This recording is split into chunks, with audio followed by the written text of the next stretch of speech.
Okay. Boom.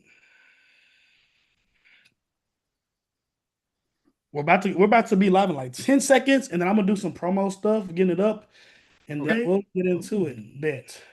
So we're live now.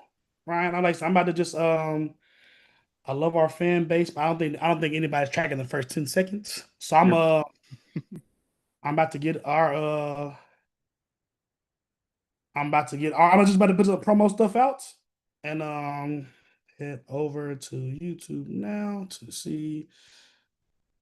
And I'm about to add you. If you want to throw a retweet on it, I would greatly appreciate it. Yep. And No yeah, worries.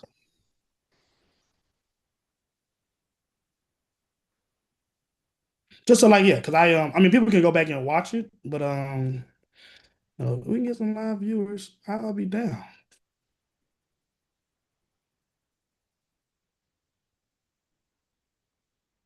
Talking all things Baylor football for Baylor.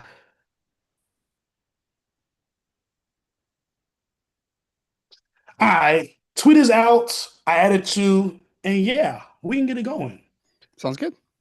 Ryan, I do like I said for work because I touch a lot of non-fun, boring stuff for work. How are you doing today? Before everything, I'm good, man. I'm good. We're a couple days from college football camp starting up, and we got the NFL obviously in training camp. So I'm doing well. How about yourself? pretty good, pretty good. Like I just told you, like right off camera, I'm an avid basketball guy. But honestly, as much as I love the WNBA, Eurobasket coming up, it's definitively been a dry spell for your boy. I'm watching a little bit more TVs and series. I started a National Geographic about Hurricane Katrina last night. So I'm Baylor football starts fall camp on Wednesday. So I'm itching to get back. And like you said about July 29th, this in exactly a month, Baylor opens up against Auburn in McLean Stadium, and that will truly signify the start of college football because that August 30th slate, that Saturday, is a banger. So I'm excited. We got a really good week one slate, and we're here to talk about. Obviously, I'm a little biased. You can see my logo behind me, but even on a national scale, a team that I think has a chance to make some noise in a refurbished Big 12. Before we get into the any deeper, Ryan, tell me, look, because I'm curious as a media guy myself, tell Mhm. me how you got into your position at A to Z, your media journey. Yeah. Yeah, I mean, I think I have a little bit of an unconventional jersey journey, I guess. I was actually in a former life a elementary school teacher, so I was in the teaching profession, and right around COVID, I honestly got pretty burnout. We were going from virtual teaching to in person to hybrid, all back around. It felt like we were in a little bit of a merry-go-round as far as like trying to get the kids back to socially understanding standards and getting back in the curriculum and getting back on just a relatively solid track of development, right? And at that point, I liked teaching, but I didn't love teaching, to be honest, right? So like that, there was a little bit of a battle and a disconnect going on in my mind, and right in COVID, I had the opportunity because I've been freelancing for a long time at different sites, NFL draft content, some Notre Dame content, college football content, like a little bit of everything. And I actually got my first opportunity to be full time in the industry at Irish Breakdown, covering Notre Dame recruiting at the time. And a little over a year ago now, I made the transition because my roots in the industry are in the NFL draft space, and they always have been. So I got the opportunity a little over a year ago to interview with A to Z Sports as a NFL draft college football analyst, kind of go more full scope in the analysis world, right? Like it wasn't just Notre Dame centric anymore. Like I cover a lot of Notre Dame football, obviously, but I can touch Texas market if I wanted to, the Ohio State market, the Michigan market. Like I can touch pretty much anywhere that I think there's a good story now, which is great. And then obviously my NFL draft work is on the site as well. So a little bit of an unconventional one. I didn't know anyone. I went to school initially for journalism. I didn't think that there was a chance that I could make a career there. So I went back to school to get my teaching certification. And I've Hmm. been a little bit everywhere. So if there's a I like to think that if there's people out there that are like, hey, is it really possible to make in the media sphere and they don't think that it's possible? I will say that I think I'm one of the many examples of guys that like you don't need to know anybody to necessarily get into this as long as you are competent and good at what you do. And I think that you also have that little bit of the grinder mentality. I think that you obviously can achieve a lot of different things. So a very unconventional path where I am today.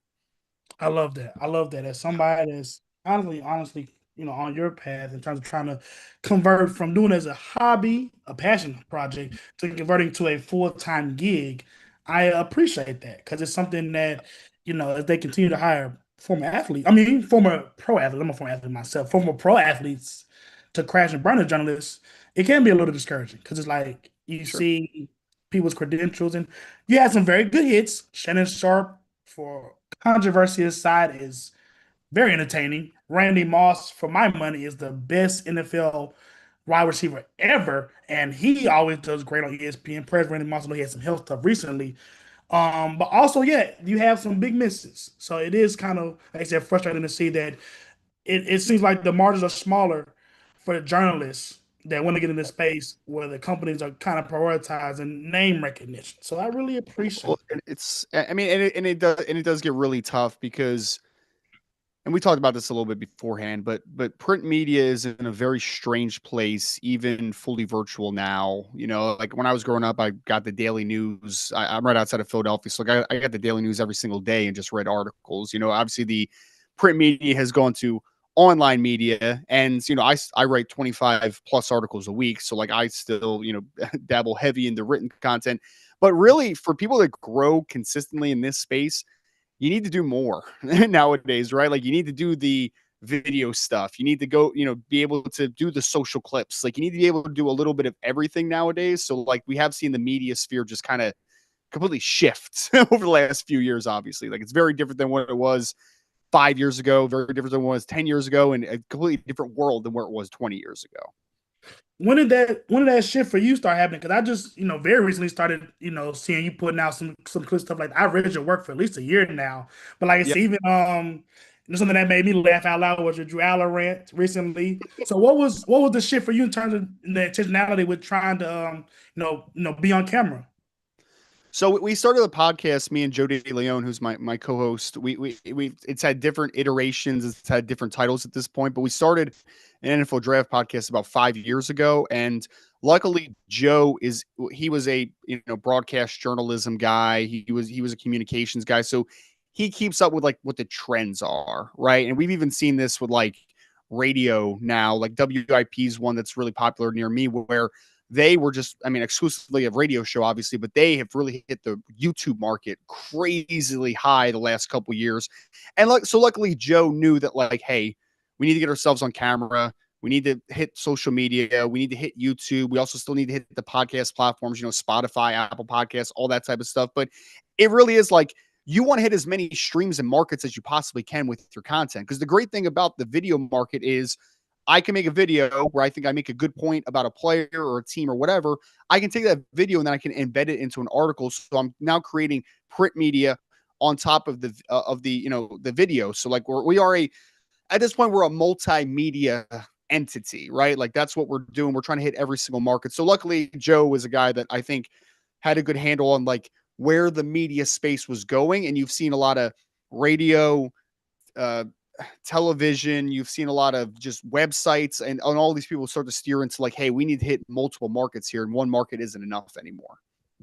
No, that's a huge fact. Like my day job, my day job title literally multimedia journalist. Yeah. For me, I do one story a day, and just at my Waco's is a big-ish market, top 100 market. But even my story touches YouTube, Facebook, Twitter, Mm-hmm. sometimes. Obviously, like you said, traditional linear TV.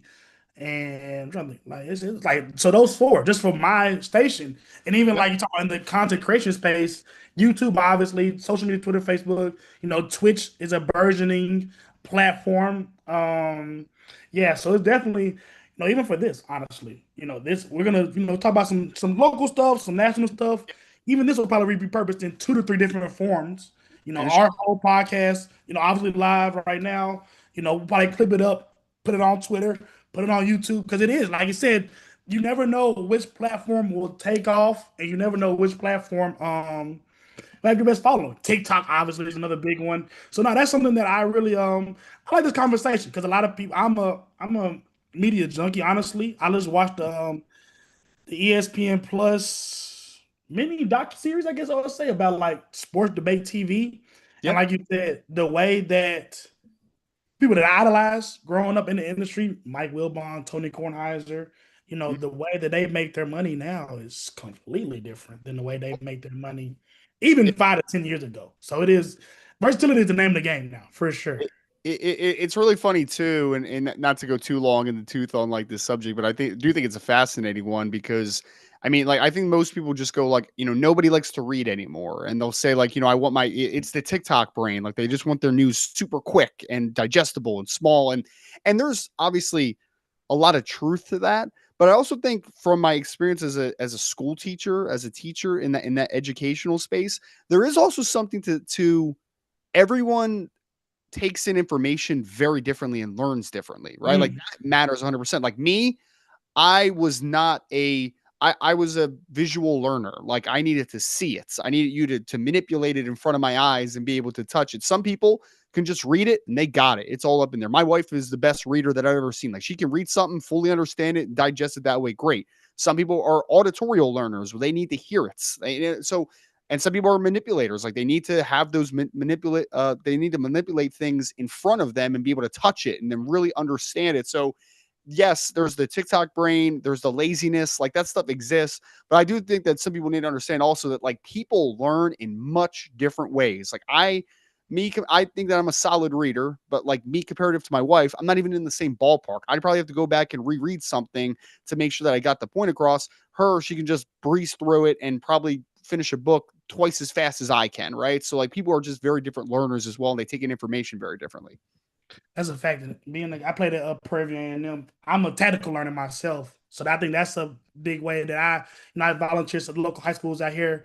Because especially in sports in general, it's easy to kind of apply that because like, yes, I'm trying to show you a pass rush move. I can demonstrate it 4 or 5 times. I can watch you do it. I can see like, hey, this is the particular area that you're struggling with. You may have 4 to 5 of the concepts down in this move, but I can kind of identify your area and I can kind of break down the component of that one particular area that you're struggling in and isolate that. There's no need. I was teaching cross chop to my guys early last week. A lot of my guys, the chop part's obviously the easiest part. They were struggling with the footwork. They were struggling Yep. with the footwork. So I was like, guys, we're gonna like all of y'all know how to chop. We're just gonna take the chop out of it. We're gonna work our footwork because that was the point. The jump was the biggest part that they were struggling with. So I like that because you're absolutely right, and it's best to be mindful of that. I'm not gonna sit down and I was about to sit down and be like, hey guys, let's watch 20 minutes of Aaron Donald film. Hey guys, let me give you a 500-word article about a cross chop. Like I'm as a tactical learner myself, I could easily identify like, hey, this is the best way for them to take the information. This is the best way for them to easily apply it to their game. And yeah, I could kind of see the benefits of them. Like they were working on it after I left, so that was cool. I'm excited for this conversation. I'm very excited for this. But let's get on to the I guess the big ticket stuff. Like you Yep. said, as a national guy, you touch all areas of college football and NFL. From your perspective, where does Baylor sit in terms of the national college football radar? I mean, they're an underrated program, and I feel like they typically are a little bit just because I mean, obviously, football is king in Texas. Everybody knows that from the high school level all the way up. But when you think of like the hierarchy of Texas college football, right? Like obviously the Longhorns and the Aggies are the two that kind of come to mind immediately. But the next wave or like the next sector of like who next tier or however you want to kind of phrase it, Texas Tech is obviously a school that a lot of people are hyping up this offseason with what they did in the portal and all that type of stuff. Yeah, Honey, yes, sir. hey, man, it doesn't hurt to have that oil money, man. It doesn't hurt at all, right? So Baylor is one of those schools that I think quietly does a really good job of being consistent for the most part. And when they have a good coach, they've been very successful, at least in my lifetime. Like that's just kind of the trend that, I mean, Art Briles, we could talk about the off the field stuff or whatever, but Art Briles was a very good coach, right? So like they were a good team when he was coaching. And I think that we are now in a situation where we're seeing a little bit of a revival this past year because they were looking like they were ascending. Then a couple of down years, right? And I think that when you have that type of program, you need to be strategic with how you recruit, how you find guys in the transfer portal, but then also how you retain talent as much as possible, right? Like that, I think that matters so much. And when we're talking about Baylor, like I think a couple guys that we're going to talk about, a couple of them were transfer portal guys, right? And then a couple of them are guys that were more of those those grassroots where they're coming out through the recruiting space and they had to be developed. So I think that they have a lot of potential to have stay power, especially in a Big 12 conference that has a lot of volatility. I mean, who's going to win the Big 12 this year? You could probably give 6 different guesses and you might end up being right. Like it's just a very wide open conference, obviously. I think Baylor has a lot of talents. I think they are being built the right way. It's just about trying to find the sustainability. But ultimately, if you're Baylor Bears, even if on the paper, on the surface level, some people are going to look at recruiting rankings and who did you sign and all that type of stuff, you're in the state of Texas, right? Like surplus of talents. If you are a good evaluator and you are a good developer, you have chance to have sustainability because you are in a hotbed of great high school and college talent. Yes. And obviously something that you just wrote about is something that we'll get into. Aranda is leaning into that. The homegrown high school talent. Emphasis. It's a transition. They literally were wearing shirts 2 years ago that say we don't play players, and now to get the recruits that they're getting, you're gonna spend some money. You're maybe not gonna spend as much money as it's in the Panhandle up in North Texas, but you're spending money. Whatever way that's revenue sharing or whatever NIL, whatever it is, you're spending money to get the recruiting class that Baylor has right now. As I go to look to 247, they were at the top of the Big 12 until recently. Texas Tech secured some commits that I think knocked them down to 2. Yeah. Um, I know they get the 5-star offensive tackle Felix Ojo recently, and like yes, you said, they have more supports around them, very right? much. Let's say it as Very easy as possible. money is. I wrote in a recent article. Money is growing on trees in Lubbock, Texas. Yes, it is. Because like I said, not know how much knowledge you have of Texas. The Panhandle in Lubbock, it is barren. So the people up there have nothing but to do but watch and care about football. And it is prevalent. So man, that's crazy. Yeah, they were one at one point. BYU is now one that had the 5-star quarterback obviously commit. Yes. Texas Tech, obviously Chase Campbell was a high 4-star guy. I don't know who. Oh, they did pick up the 5-star tackle, like you said. So Baylor is now third currently in the Big 12 recruiter rankings at 247. Could be worse considering that the conference championship appearee Iowa State is 10th, and your playoff representative Arizona State is at 7. It could Yep. be worse. It could be Yes. worse. Absolutely. You wrote about 2 guys recently at, like you said, the homegrown high school realm. Um, it was in relation to some more blue blood programs that some more surprised, I guess, that they missed out on. 2026 4-star Jordan Clay and 2026 edge Mhm. rusher. I told you I volunteer. I work with personally Jamarion Carlton. Um, what do those 2 gets for Baylor represent in terms of a placement of flag of sorts in terms of Aranda in the 2026 class, but just in general, the kind of cash he should have in Texas high school recruiting? I mean, it's look, I think there's a lot of value to finding the underrated talents. I think there's a lot of value to find those 3 stars with high ceilings that maybe just need a little bit more of a developmental track. And then there's getting a guy like a Jordan Clay to stay and play for Baylor Bears, right? Like that matters a whole lot. It really does. I mean, we're talking about a kid that's like he's a 110 high hurdle state champion, if I remember correctly, or 400 hurdler. He was one of the two, but like that kid is a kid that Oklahoma wanted desperately, right? Like they wanted him desperately. And the fact that you're able to keep him in the States matters so much. I mean, that kid had offers from Texas, from Oklahoma, from Notre Dame, from a lot of really good schools that would have taken him in the class if he wanted to come.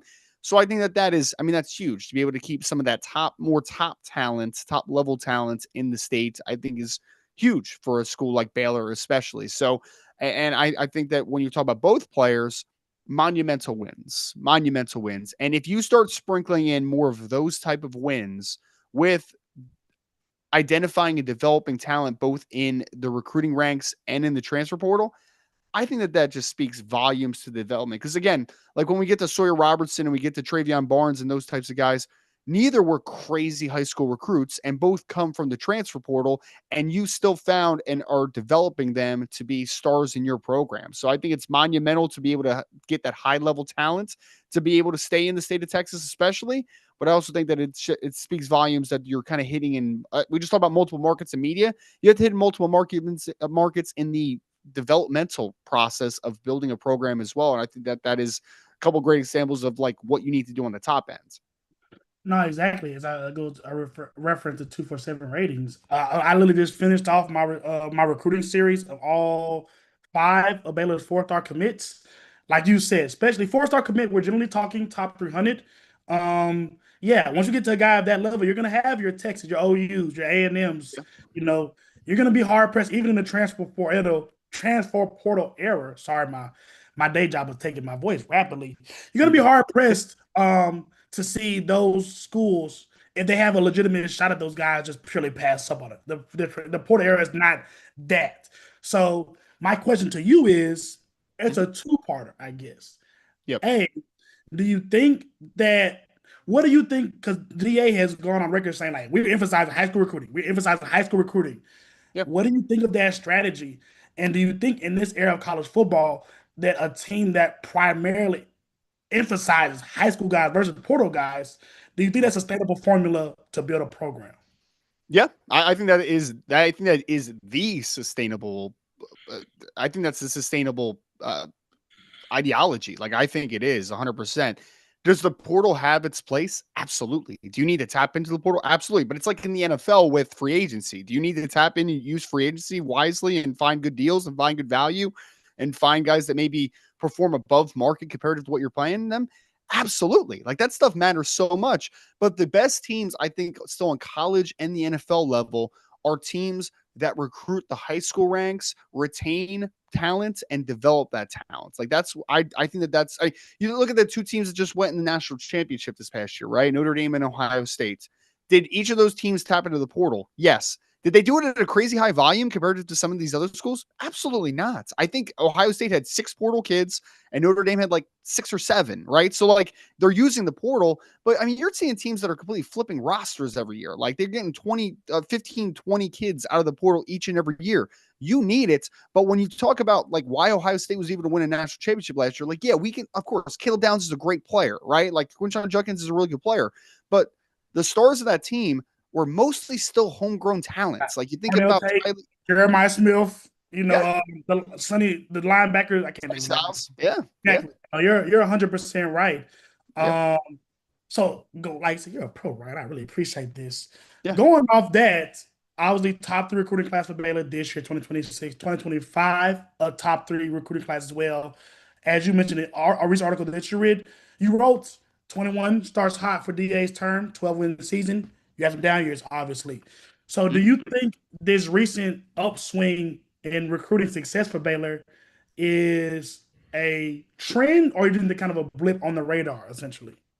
I think it could be a trend. Absolutely. I mean, Coach Aranda has been at some really great places and has a name in the coaching ranks in the industry, and I do think that he also understands markets, right? Like he's been in some unique places and kind of all over the place a little bit. So like so he has a sell to northern kids, he has a sell to southwestern kids, southeastern kids. Like he has to sell a little bit of everywhere, right? Like I think that he has that touch to him. So I think he absolutely can be sustainable. And I think the great thing for the Baylor team, but just teams in general now, is the pay for play stuff has leveled the playing field to a degree. And I think a school like Baylor, especially the Big 12, with how it is being so wide open, you can sell championships to any player you talk to. Like, there's no reason that Baylor can't win a Big 12 championship in 2025. There's no reason that that can't happen, right? Because, yeah, you can look at a few different schools. Like you look at Arizona State, you can look at Utah, you can look at Colorado, you can look at a bunch of different schools and say, like, hey, those guys all have a chance.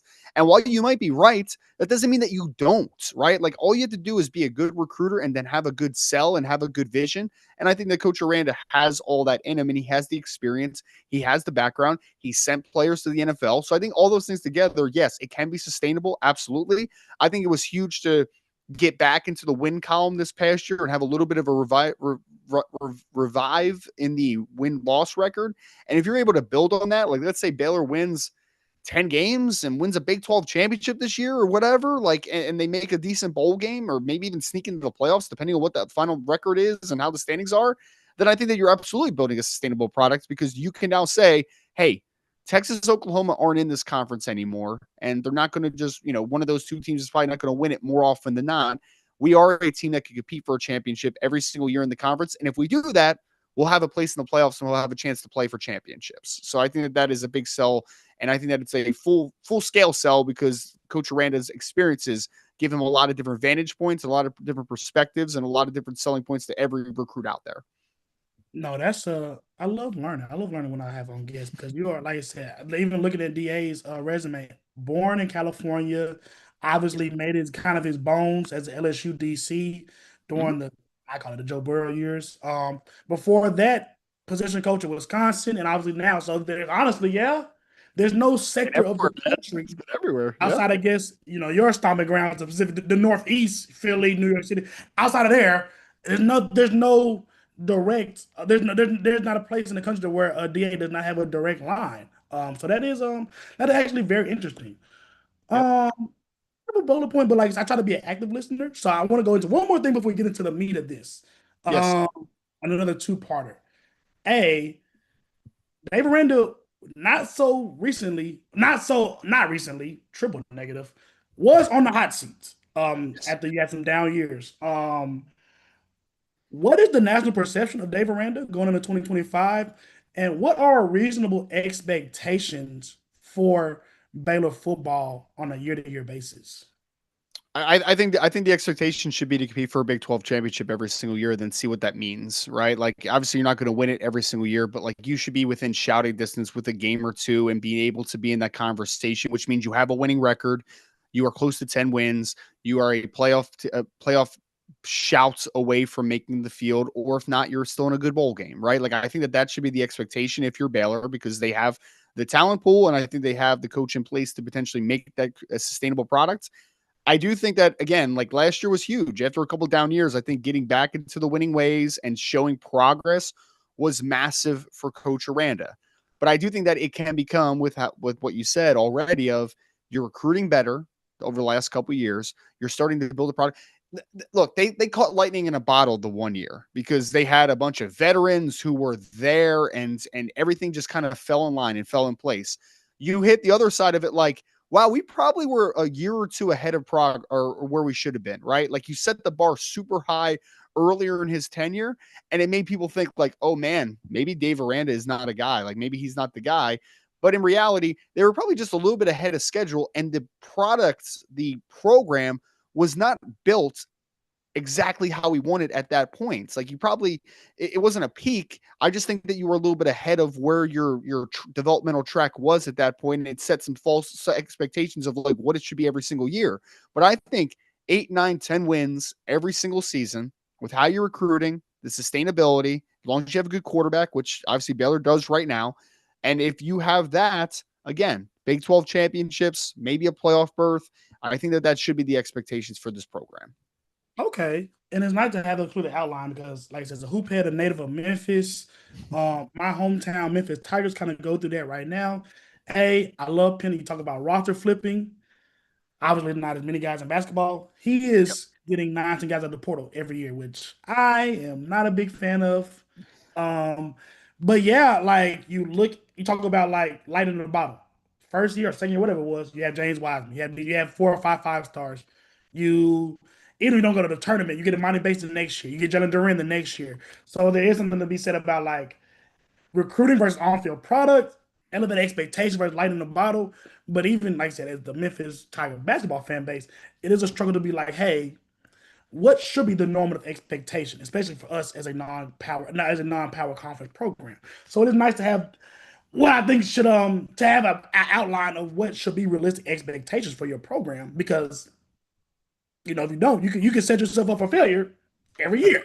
So I think that's very important. But based on what you're saying, honestly, like you said, especially in the it's a power conference, but it's not the Big 12 or it's not the SEC or the Big 10, which is important Yep. right now. You Mhm. got you got one of the more wide open conferences. Um, like you said, there's 5 or 6 teams off the top of my head that could probably get the playoff berth this year. Absolutely. Yep. So Yep. And I think that that pool opens it up for, again, to raise the floor of the program. And then when we're talking about, because like, again, you're not comparing yourself against Texas, or I mean, Oklahoma's on a drown trap, but like, you're not comparing yourself to Texas and Oklahoma anymore. You're comparing yourselves to Utah and Arizona State and those types of schools. So I do think that raises your floor. And the fact that the schedule now is where it is, where there's a lot more of an even playing field, like, yeah, I mean, are you going to have the occasional down year where maybe you go like 5-7 or something like that, or in that area? Yeah, it's always possible, but I do think that the standard should be 8+ wins and try to be in that Big 12 playoff berth conversation every single year. Like, I still think that that should be the standard for the Bears. Hmm. I love that. I love some clear outlining of expectation for your program. Allow us to get to the meat of the matter, Ryan. As Yep. like you said, we'll get into your wheelhouse draft stuff. Let's start with the head honcho, the QB, the man in the middle. Sawyer Robertson building some pretty palpable preseason buzz. Yep. Um, Todd McShay thinks that he could be the next Cam Ward. I don't think that means number one overall pick, but definitely Right. a late riser. We talked about how before we started recording this in this 2026 draft class does not have a defined alpha yet. Um, what is your view of Sawyer Robertson as a NFL prospect, and what do you think he could do this season to elevate that stock? So spring grades and just scout conversations I've had so far, there's a lot of early to mid day three conversations around Robertson, excuse me. So we're talking about like fourth, fifth, sixth round, like somewhere in that ballpark, which is a good starting point. Cause I mean, you mentioned like a Cam Ward, and obviously I don't think that Sawyer's as talented as Cam Ward is. So I don't think he can rise quite to that degree, but Cam Ward had a lot of like fourth round grades going into the year before he had his huge ascension to being the number one overall draft pick. So he's had a rise, and we've seen other quarterbacks like Joe Burrow and those types of dudes have modest preseason grades from the NFL and then have this just crazy final season. Sawyer starting his career at Mississippi State, obviously first year starter last year for Baylor. I mean, I think that he did some incredible things last year, working both inside and outside of structure. And when he's outside of structure, he's not a runner. He can take off occasionally, get a first down. But Sawyer Robertson, he's a tough kid. But what he does well, I think, is ability to extend as a passer. And he does a good job of keeping his eyes downfield. So he's a little bit of like that more modern pocket passer that can work in and outside of the pocket to a degree. But he's got prototypical size. He's right around 6'4". He's 220 pounds, which is a good baseline sell to the NFL if you're a productive passer. And I do think that he has some pretty good arm talent overall as far as working the intermediate to deep levels of the field. And I think he throws a very catchable deep ball. And we saw that all last year as far as like his ability to throw a touch and different arm speeds, that type of thing. So I think there's a lot of good selling points to Sawyer Robertson. I do think that I need to see a year or two jump as a starter in terms of like just a little bit of a quicker processor, get the ball to your hands a little bit faster. He held on to the ball a little bit too long at times in 2024, which again can get away with it at times. But there's other times where it's like, hey man, we just need to hit 1, 2, 3 and check, like 1, 2, 3 backside dig. Like we need to hit those things and get the ball out of your hands. So I think that's the maturation. And then overall though, like I don't think he quite has the I don't think he has the upside to be a number one overall draft pick or even a first round pick for that matter, just because I think that his arm for NFL standards it's very average, right? Like he doesn't have a howitzer for an arm. He's not going to drive the football consistently well into tight windows. Like it's not really his game. He's a touch thrower, but he's a touch thrower with size. So I think that he is a very draftable football player, probably somewhere in the fourth round conversation today. Could he sneak top 100 and potentially be a day 2 draft pick? I think it's possible. But again, it's that next step as far as like the mental side, like processing a little bit faster, seeing the ball a little bit quicker. If he's able to do those things, then I think he significantly raises his floor to being maybe a developmental starter, potentially long term if he takes a step.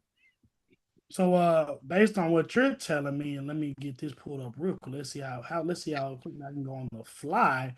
You're thinking, like, so I heard you say you're not really sold on him as a top 30 guy, but you think that he could be I always get his name wrong. I'm sorry. It ain't my team. I really don't care. Tyler Shook type of guy. I was a little younger than Tyler, but like with a good season, he could sneak into a second round, a top 40, top 60 type of guy.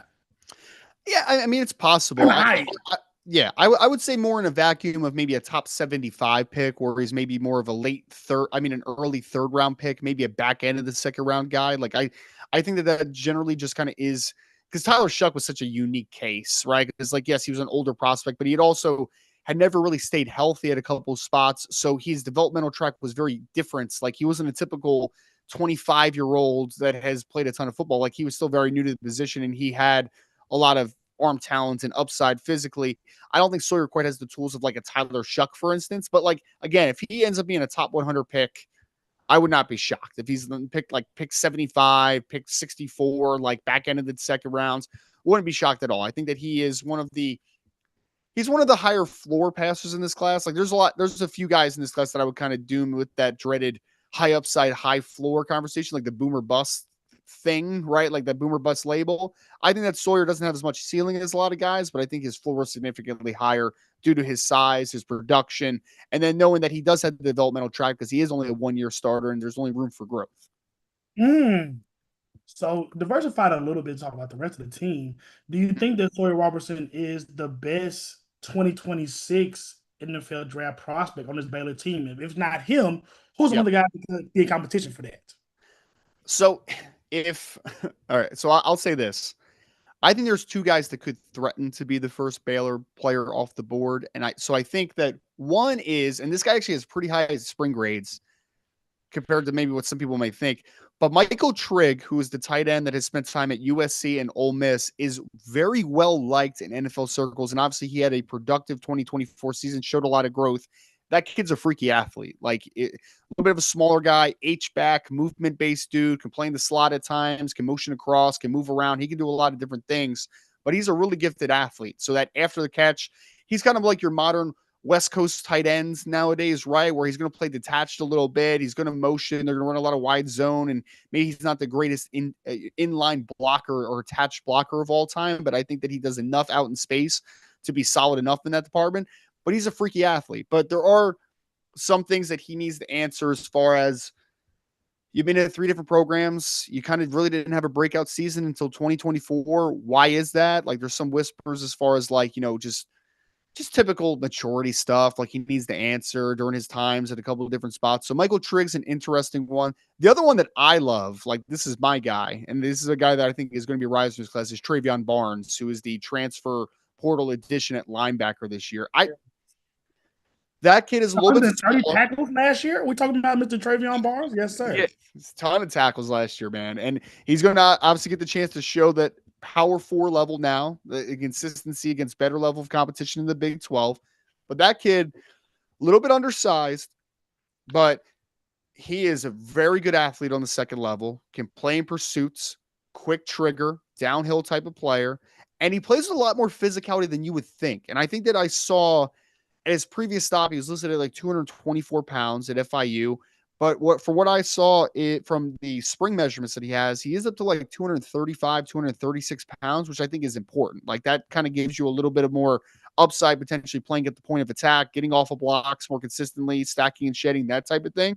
So if he can show that he can play with the same explosiveness and range at a higher weight, I think that we're talking about a guy that could end up going significantly higher than maybe some people think. Like I think that he could end up being at least top 125-ish player, if not a top 100 player. I think he has that type of upside. He has to show it in a bigger conference, but I really do love the processing, the speed, the range on the second level. I think that Travion Barnes has a lot of upside. He reminds me a lot of Diane Henley that came out of Washington State a couple years ago, who's a very good starting linebacker now for the Los Angeles Chargers. Like I see a lot of parallels to their game if he's able to take a step.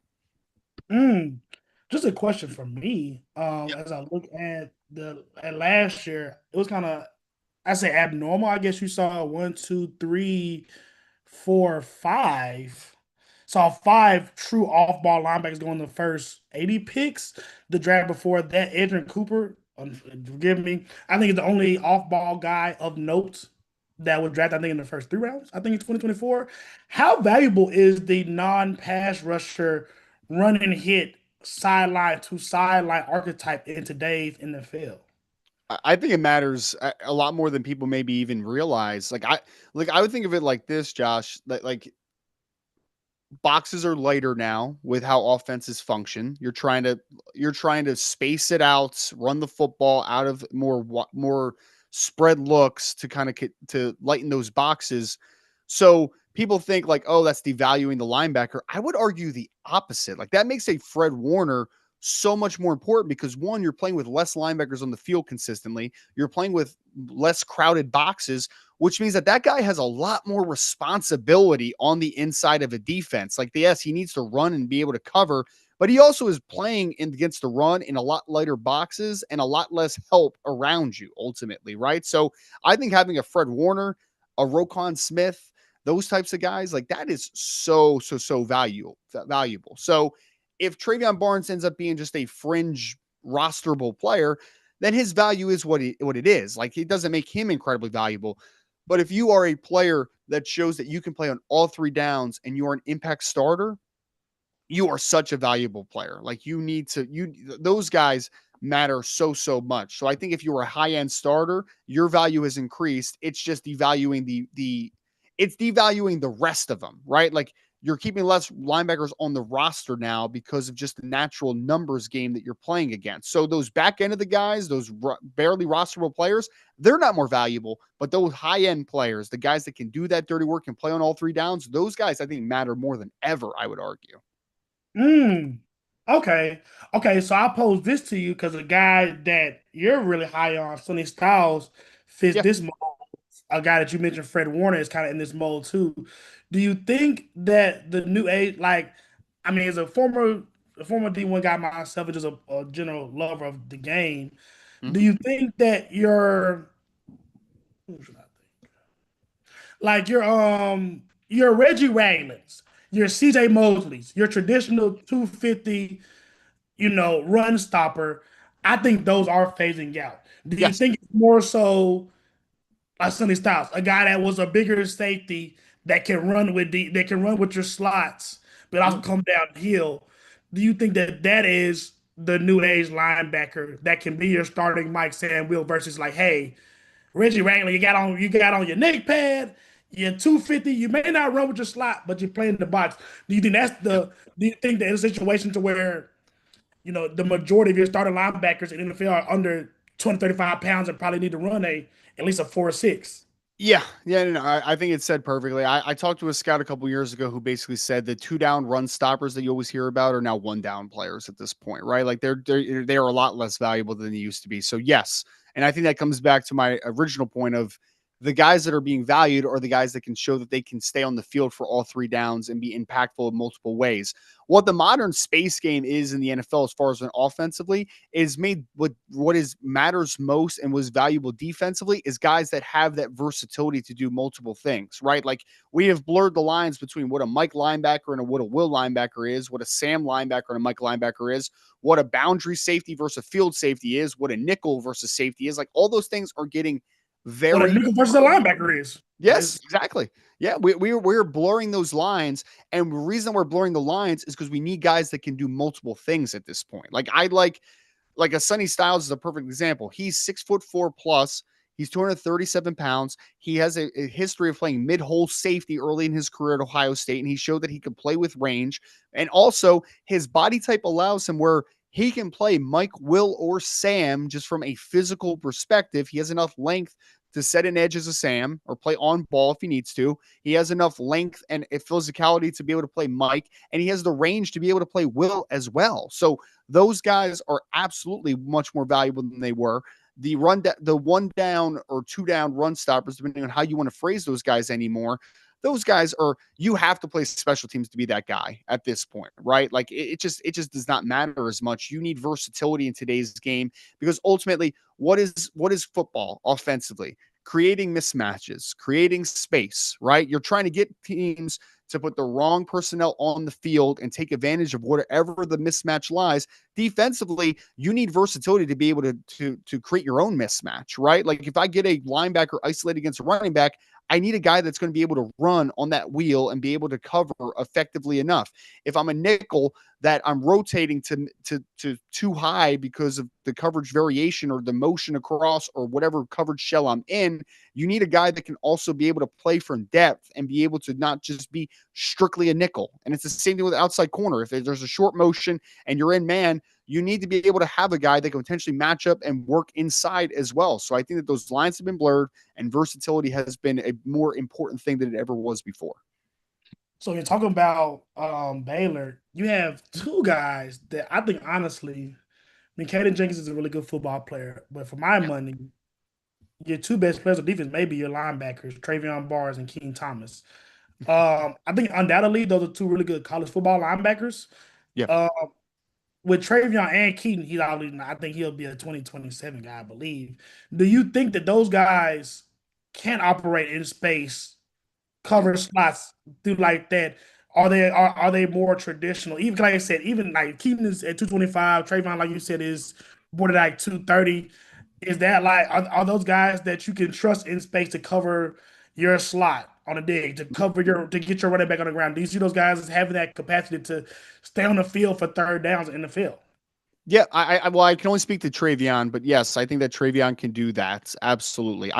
He's not going to be a guy that he's not going to be a modern Sam where if he gets stuck and he has to go out and cover a tight end in the slot or something like that. Like he's not going to be that guy, right? But as a spot dropper, as a guy that has good instincts in short zone coverage, as a guy that can play some man to man against running backs on angle routes or out of the backfield, like whatever they are, different option routes. Yeah, he has enough. He has more than enough athleticism to do that type of stuff, which is why, again, versatility and why I value Travion Barnes is that I think that he has the upside to play on multiple downs. Okay. Okay. I love that. In a situation where, like, even just reading his bio, I told you I picked up the job relatively recently, and just reading through his bio, it's not a situation like you said with Sonny Styles. It's not a guy that came from DB to linebacker. He looked at play linebacker in high school at FIU. So honestly, whether it's my ignorance or whatever, it's always a question I have. When I see a guy that has played linebacker the majority of his life like you said, what we just talked about is a situation you're gonna get out athleted, on third down in a situation or nickel plays, or even can you be the lone backer in a dime situation? So that is something that I'm curious, like it says, a ball, know the evolution of football, and also like specifically these guys' situation. We'll touch a little bit more on Michael Trick. I want to get into honestly, I think Baylor's maybe most well-rounded football player. Like I said, as a guy out of Memphis, I have knowledge of Michael Trick at one of his previous stops at Ole Miss.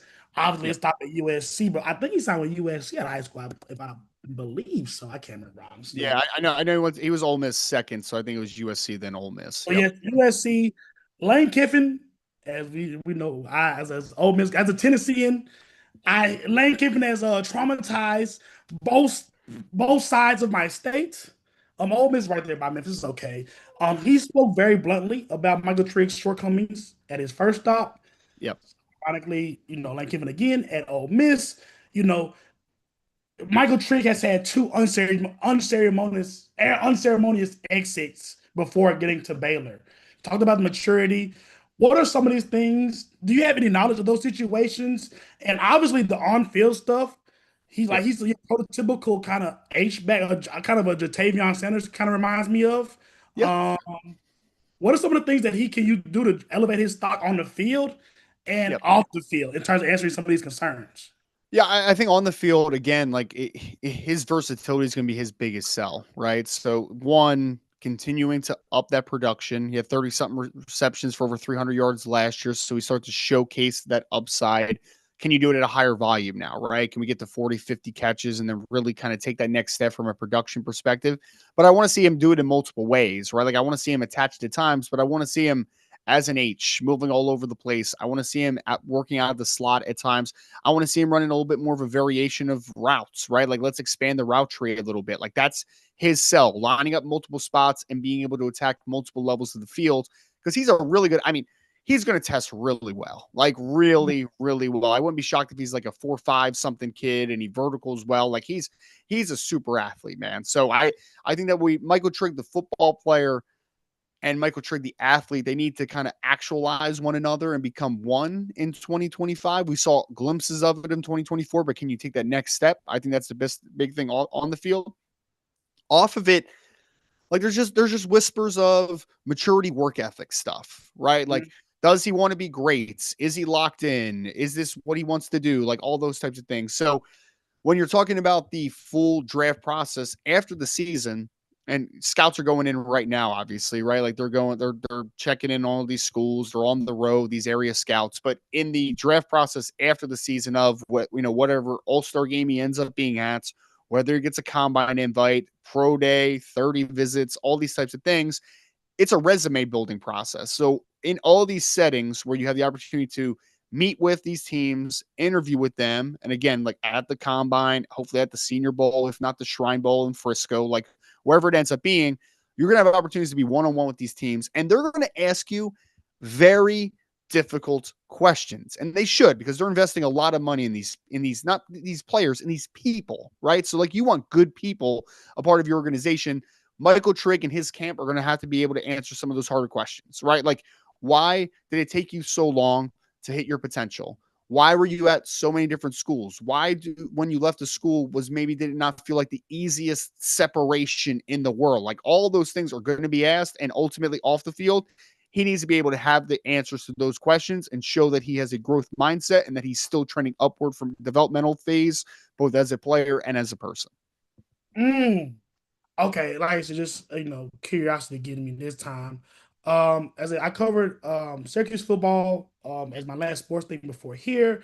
I think that the comparison in terms of off the field is OG was very much clean and had the genetics of a former NFL pops. How would you compare Michael Trigg to a guy that's popping a lot right now in LA, former Syracuse tight end and current Chargers tight end Oronde Gasson? Yeah, I think their roles are similar as far as like what they can do with them. I mean, Aronde, at least at Syracuse, like The he production is a different class. yes, yeah, and yeah, production is a different class, and also, I mean, Aronde never played in line. Like the Yes. most he would do is in case he line up as a H back wing, like he would do some of that stuff, but mostly he was a big slot receiver. Like that's what Aronde Gadsden was doing. Michael Trigg, although I don't think he's ever going to be a dominant inline player, he does have more experience playing in line than Aronde does. So like And a his little bit frame is more. a little bit more stout. He's more stout. Yeah, he's not quite as tall as Aronde. He's not quite as long as Aronde, but he's stouter. And I think he's more explosive. Like Aronde Gadsden's a really smooth athlete. Like he's a good athlete overall. He's flexible. But I do think Trigg's more explosive. I think that he'll be able to give you more potentially after the catch, which is why I love him in that like McVay modern West Coast and the Shanahan modern West Coast, like that type of thing where you're really utilizing movement based stuff, quick slides, play action, like all that type of stuff. I think that he could be a weapon after the catch. So just a little bit of a different H-back. If I had to compare him to someone, like I think he's more in the archetype of probably like a Jordan Reed. That was a really good player a few years ago for, the Washington football team at that point. But like he's a little bit of a squattier, really good after catch guy, a little bit more explosive, but a guy that can kind of do a lot of different things potentially, at least as an athlete. Jordan Reed wanted me a lot of money growing It's up a good at player fantasy before the football. concussion started kicking in, man. He was a really Man, good he player. was tight end two, tight end three for a little bit of fantasy football. Shout out Jordan Reed. I love coming on with you. I need to come back because that was a great pool. That was a great pool. Appreciate it. Um, Last one for me. We may touch some more college football stuff, but for this, Mhm. okay, Michael Trigg. We look up January if Baylor's win a national championship. We look up first team All Big Ten, Mhm. 65 catches, 70 catches, 500, 600 yards, all first team all conference. Yep. We go through the scouting process, all green flags. The kid becomes a saint, all that. What is the ceiling for him in terms of if that type of process bears itself out? Top 64 pick. I mean, he has the potential to be a second round pick. Like, I think that's from an athleticism perspective. If we just isolate, hey, let's watch that kid play football and let's watch all the different things he can do. If the production matches and the off the field checks out, like, yeah, I mean, he's that talented. But again, this is a multi-layer process. He needs to ace the final exam this year. Then he needs to ace the entrance exams to go into the NFL after the fact, right? So like this is a resume that needs to still be built, obviously. But if all those with the with the objectives that you're putting in place and it, in this hypothetical world, if he checks all those boxes, then there's no reason that he can't be a very high draft pick potentially. And top 64, especially Yeah, at that tight end positional value, you're drafting him to be your starting tight end. You're absolutely. drafting him. You're drafting, like I said, I think a name that I like Jordan Reed. I really like that. He's a little bit Yeah, more bigger and explosive than this guy, but a Jatavion Sanders yeah. with the Panthers right now, that's Mhm. somebody that I think was top 64 too. So yeah, okay. I did not realize that was, like I said, watching the film and like having previously, having some previous context of Michael Tree, like he was a top 150 kid out of high school. Like he was a dog.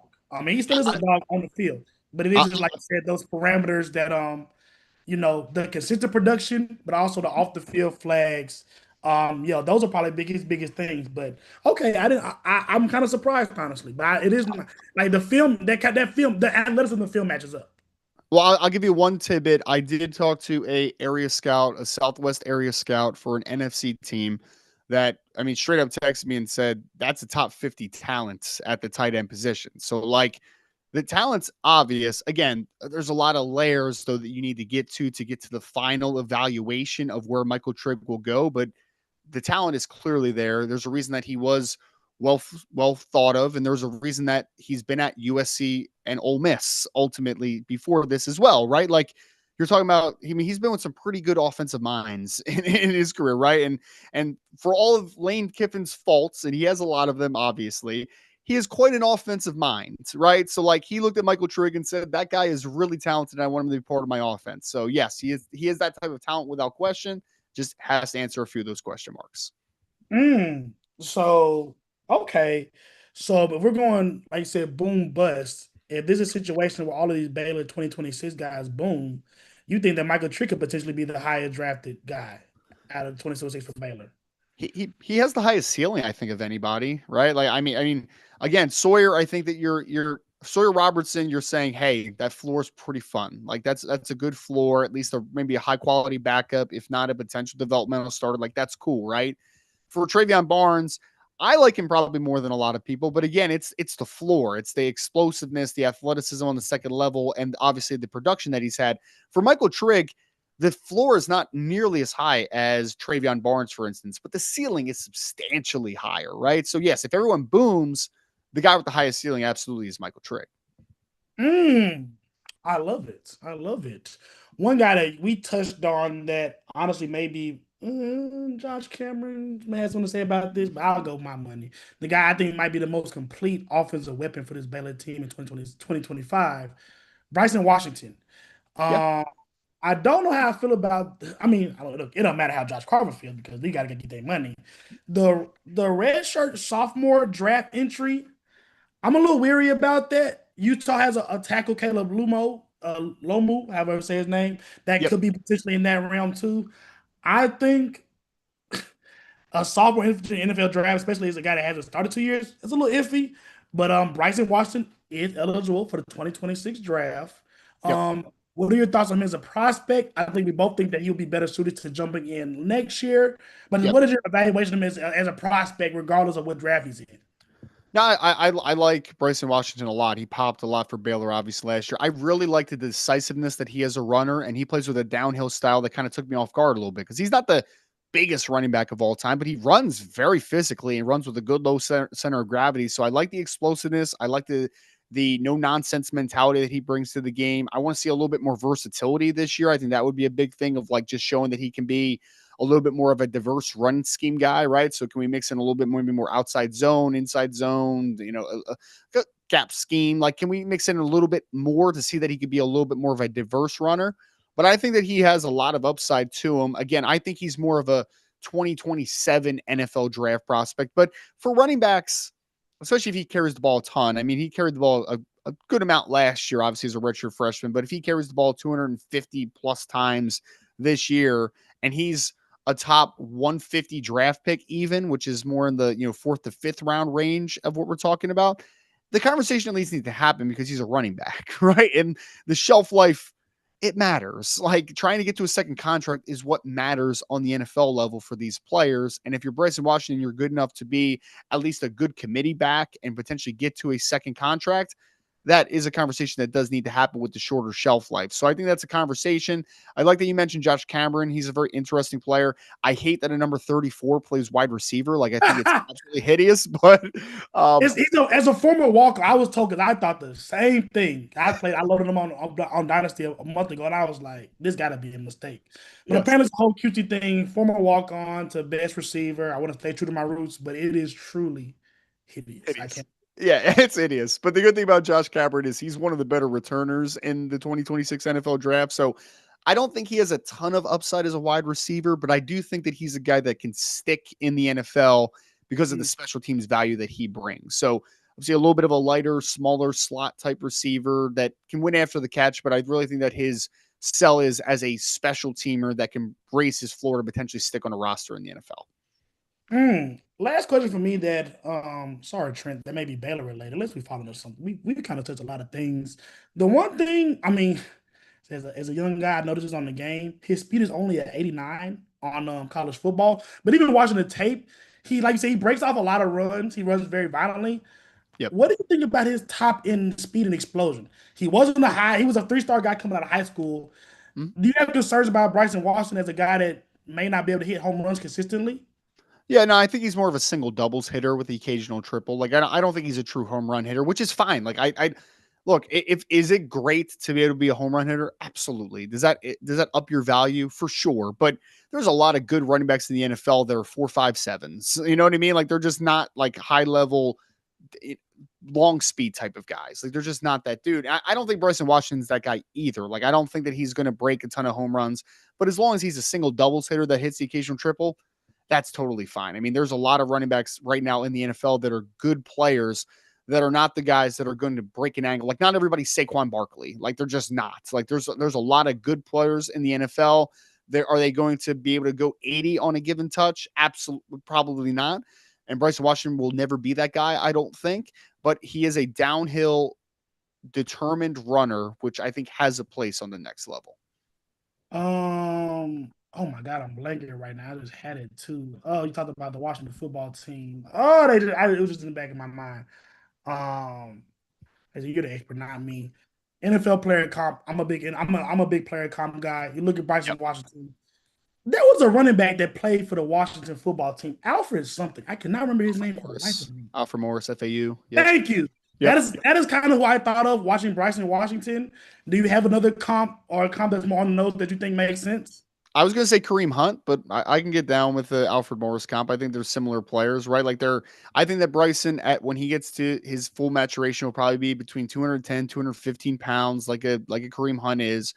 And Kareem Hunt also ran like 4.6 something coming out of Toledo. So he was not a burner by any means, but he was pretty solid in short areas, but he was a physical downhill runner that ran with unique contact balance despite him not being the biggest running back of all time. So I think there's a lot of value to that player. You just need to mix and match, and you need to be able to be in a good committee that maybe does have a guy that can also break off a run occasionally. Like, you don't, it's like anything. Like, it's wide receiver room as well. You don't want cookie cutters across the board. You want diverse skill sets. You want guys that fit well together. Okay. I love it. I love it. Like I said, love my allegiance. Come on, shout out Baylor Bears on their side. Let's go broader NFL scope, college football scope. The 2026 NFL draft quarterback class. We'll just throw names out there. Garrett Nussmeier, Lenore Sellers, that's my guy, Arch Manning, Cade Klubnik, Drew Aller, not your guy. Sam Levitt, potentially. Yeah, Um, it's got talent. Unless anybody else that I mentioned that I'm missing, is that is your core group of what's that, seven guys that are kind of Mhm. have potential to be either a QB1 or QB2. What is your evaluation of this quarterback class? And do you have a guy that's your guy, or do you have a guy that is you think is overrated compared to the masses? Yeah. Well, I would throw Fernando Mendoza into like that conversation. He's the Cal to Indiana transfer who a lot of people in the NFL really like. So I think I'm a tier two. Oh, Washington State to OU as well. So yeah, John's but here. yes, Yep. Some thank you, interesting thank players. you. I'm a Lenora Sellers guy. I also am that. He's my quarterback one. We did our quarterback show like 2 weeks ago or something like that. He's my guy. I just Look, I don't think there's any slam dunk number one overall draft pick at quarterback today, but you could sell me on Lenore Sellers becoming that guy because in the summer scouting portion of this evaluation process, especially, it's pretty easy to bet on 6'3", 242 with wheels and has a cannon for an arm, right? Like Lenore Sellers has everything. And the great thing about Lenore's too, his first year with South Carolina, is if you watch his first game of the year, first 2 games of the year versus where he was by the end of the season, huge growth as a passer, like huge growth. Showed, I mean, like not the LSU game. I forget what game I was watching early in the season. I'm just like, this guy just does not look comfortable as a passer. Like he just looks very timid. He doesn't look like he wants to let it rip. Down the stretch, you saw incremental growth in him as a passer, and then also, I mean, the kid's probably going to run like 4.6 flat at 245 pounds. Like he's a really, really good athlete who can carry you with the legs. So there's going to be some Cam Newton comps. I put a Dante Culpepper comp on him because if you look at Dante Culpepper coming out of UCF, he ran 4.52 at like 255 pounds. Like he was a freaky dude with a bazooka for an arm. So Lenoris is an easy sell just from a talent perspective. If he takes a year 2 jump as a starter, similarly what we saw from game 1 to game 12 of the season, I think that he's a guy that can easily be in that top 5 conversation as far as draft picks in April. Like I think he has that type of upside to him. So he's a guy that I like a ton. He's a guy that I'm willing to bet on now. I have a soft spot for Fernando Mendoza. I think Cape Klubnik in the right system has upside to him as kind of that more West Coast point guard, RPO heavy dude that's going to get the ball out of his hand a little bit quicker, maybe than a couple of these guys. But yeah, I mean, overrated guy. I think there's a couple, but I mean, Drew Aller is obviously the easiest one. And the reason I went on a rant is just I understand the appeal. He's nearly 6'5". He's like 6'4 3/4. I think was his verified. He's 235 pounds. He has a bazooka for an arm. He has enough movement skills to work in and outside the pocket. Like there's obvious sell there, but at some point you need to be able to actualize that talent into production, and especially in the biggest games. I know people are always like, literally my favorite people that were commenting, and I went to war with Penn State on Twitter, and I probably shouldn't have done that, but like everyone's like, oh, you're so wrong. He just needs to be better in the biggest games. And I'm like, when you think that NFL teams are sitting down and watching the quarterback tape of a prospect, you think that they're turning on what he did against Akron? Like you think they're turning on what he did against Purdue? Like you think that they're turning on those tapes? No, they're turning on what he did against Notre Dame. They're turning on what he did against Ohio State. They're turning on what he did against Michigan. Like that's the games that they're turning on. So yes, I do value what you do in bigger games a lot. That matters so much to me, especially at the quarterback position. And we could say, and this is the thing that I hate most about the debate is we can always say, hey, the wide receiver position wasn't good for Penn State this past year. And I would agree with you. The wide receiver position was not good enough, which is why they spent in the portal for Trevor Pena from Syracuse and Devontae Ross and Kyron Hudson out of USC. It's why they went into the portal. Cool. We're on the same page. But why do we never mention the things that he lacks, the fact that he's had one of the better offensive lines in college football the last 2 years? Why Probably he's the had two best running backs in college football. The past maybe arguably the most dynamic running back duo in all college football, and a tight end that just went top 15 overall in this past draft, and we're acting like he has nothing. No, he needed to upgrade wide receivers. You know, Penn State did this offseason? They upgraded wide receivers. So after this year, I do not want to hear that he does not have enough talent around him. This is a do or die, make or break, whatever cliche you want to put on it. This season matters so much for Drew Aller to show if he is just tools and upside and no problems. Because my point in the video was we're not talking about a first-year starter that we're expecting a year 2 jump, like a Lenore Sellers, for instance, like a Sawyer Robertson. There's a few other guys, right? This is a guy that started for 2 years. And I don't think that I saw some parts of his production were better from 2023 to 2024. Some of it was worse though too. He threw more interceptions, threw less touchdowns. Like those things also happened, right? So I don't want to hear that we went from a solid quarterback to a really good quarterback in 1 year. Like we didn't. We went from a solid college quarterback to a solid college quarterback. That's what we did from 2023 to 2024. I need to see a substantial jump, not just a incremental jump. Like I need to see him take a huge step forward. If not, I do have questions of if he's ever going to develop into that guy. Ryan, we have been rapping, and time flies when you're having fun, but I don't want to take too long because I know you're on East Coast time, so it's a little closer to bedtime. It is. Yeah. I got two kids too, so we're And I about say I try to like I try to be mindful of that because I'm as a single yeah. guy, like I can do this all night. But like I said, give me a 45-second blurb on Arch Manning, Garrett Nussmeier. I got I see very similarly to Sawyer Robertson, fifth year guy, first time fools for as a guy, fifth year senior with limited starting experience, Yep. and also a Big 12 quarterback, Sam Levitt. Just give me some blurbs on those guys. Yeah, sure. Arch Manning, I didn't put a grade on him this offseason. I watched his two starts past year, but I'm not putting a grade on him because I don't expect him to be a part of the 2027 NFL draft. And his two starts were against Louisiana Monroe and Mississippi State. Like, I just don't care. Like, I need to see a full sample size and see if obviously he's talented, right? Like you're 6'4, 220, you can run, you have a good arm, like all those things are there, but there's just not enough of a sample size to grade someone right now. So like he's a wait or see guy, and I expect him to be a 2027 kid, not a 2026 kid. So I think we'll be having the same conversation about Arch Manning next offseason. Garrett Nussmeier, talented arm, good velocity overall, can touch multiple levels of the field. Smaller frame, he's actually sub 6'1", and he's only about 207 pounds or 209 pounds, somewhere in that ballpark. So he's a smaller statured kid who does really struggle against pressure. Like he had 15 turnovers last year. He needs to cut down on the turnovers, and he needs to be a more consistent player in 2025. They invested a lot around him, really talented wide receiver room.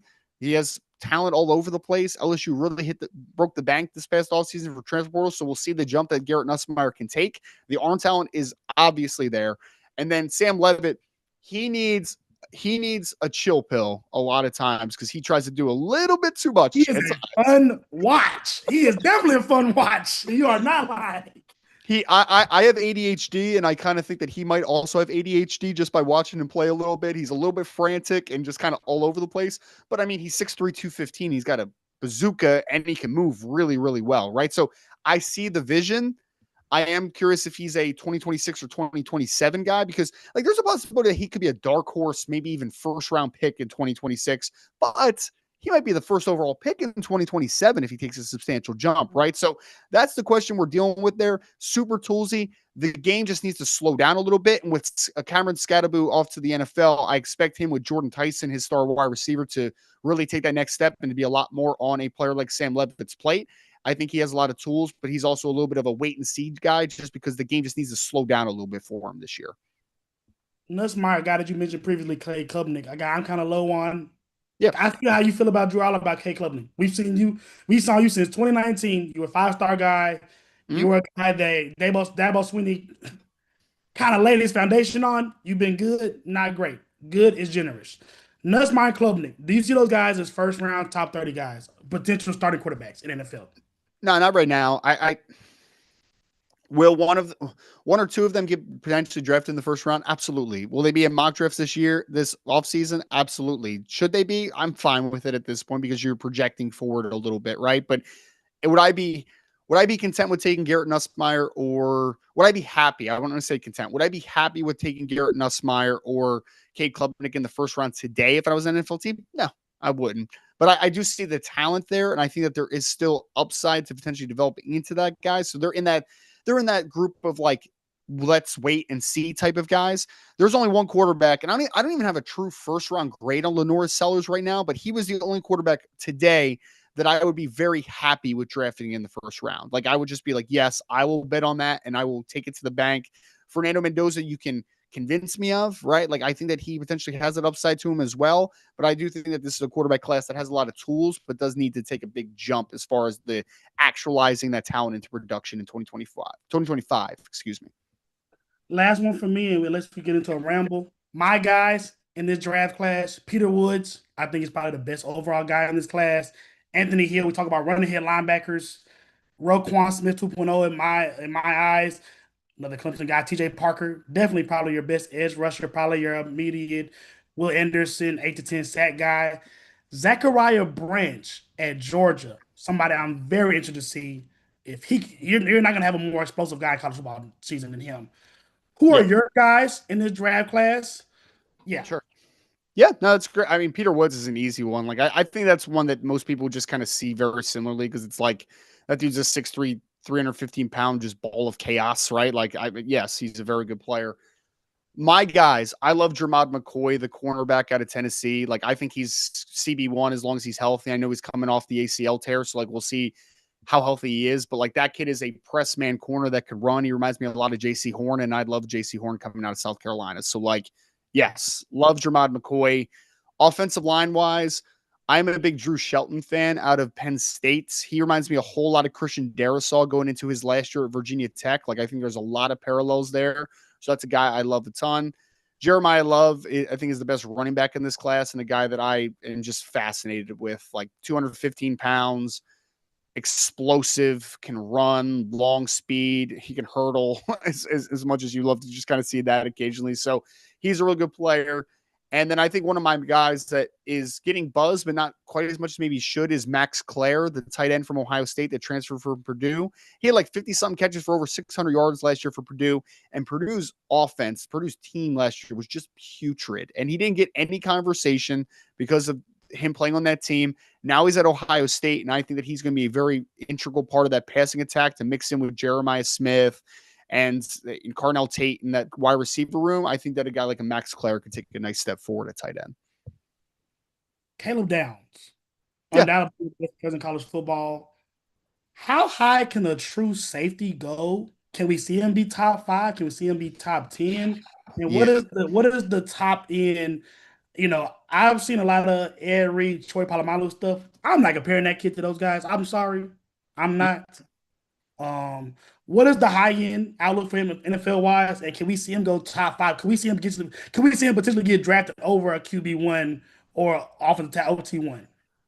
I don't think so. I think the positional value is still going to skew in the favor of a quarterback offensive tackle if there's similar grades, right? Like, I think top 10 is possible, but it has been really weird in the NFL. Since we saw a couple guys like Jamal Adams and those types of guys go top 10, the NFL has reversed their perspective on safety play a little bit different. I mean, look, if a Kyle Hamilton who's 6'4", 220 pounds, and is now probably the best safety in the NFL, if that kid can only go 14 overall, then I still struggle with a safety potentially going in the top 10. Could it happen? It's possible, right? Like, he's got NFL bloodlines. His dad's a coach. He's been productive at Alabama and Ohio State. So there's a lot of sell there, obviously, to a Caleb Downs, but I do think that the positional value stuff is real. So I'll say he has a chance to go in the top 10, but I do think that he will not quite be like a top 5 overall pick, just because I do think that positional value is a real conversation at the safety position in the NFL. Because, yeah, like you said, you're looking at your last top 10 draft picks, the last safety draft pick, Jamal Adams, has some good Yeah. years with my Jets. Maybe not drafting him 6. Maybe not. Mark Barron, you're not drafting him top 10 again. Eric Berry, yeah. fascinating case. Arguably was worth it before, obviously, the cancer and all that hit. But, yeah, I don't think that you can really draft a guy that can't cover the other team's best receiver in the top 10. And Caleb is a very interesting player too, because he's also like, Caleb Downs is one of the best open field tacklers I've ever seen. He's one of the smartest football players I've ever seen. Like, incredible. But if you watch him at Ohio State, they don't ask him to make a ton of plays from the roof, right? Like in deep zone coverage. So he's not like this super diverse player. Is he really good at what he does? Absolutely. Like, he's fantastic at what he does. But I do think if he was a guy that is playing single high free safety at times and making a ton of plays from the roof and making these rangy plays on the back end on top of doing the things in space that he does and being the tackler that he is and being the instinctual player that he is, then I think maybe we can have a conversation. But I do not think that he is like the most diverse safety that we've ever seen. He's a tremendous player. Obviously, he's a playmaker and he's a great player at what he does. But I wouldn't say that he's like this most schematically diverse player that we've ever seen at the position either. That's a fact. Like, I got I was high on Tyree Woolen coming. Obviously, he's really good. He went 5th round. Like, we saw, operator safety at UTSA. Obviously, he was a guy that can lock down your best corner. Even a guy like Jamal Adams with LSU, he can come down in the box and play a hybrid linebacker. Honestly, he'll probably play linebacker for the Titans this year. But yeah, I actually like that point that Caleb Downs does not offer that same versatility. Like, yeah, you want him to come in the box, but it's not like he doesn't have the side necessarily to play a Samuel Will. Again, he's not a guy that's a father. He does well. He's not a guy that you're gonna cover one, go. Then I take the top off the defense. He doesn't really play like that. So I don't see him as a high. Yeah, I don't see that potential, even the way like a Jamal Adams, to where like, hey, this is a chess piece for your defense. He's your starting safety, and if Yeah. he's Jesse Bates, that could be really cool. But I don't think that it's a situation to where like, oh, he plays corner now. Now he's linebacker. Now he's blitz on the edge. Like you said, he's your single high safety.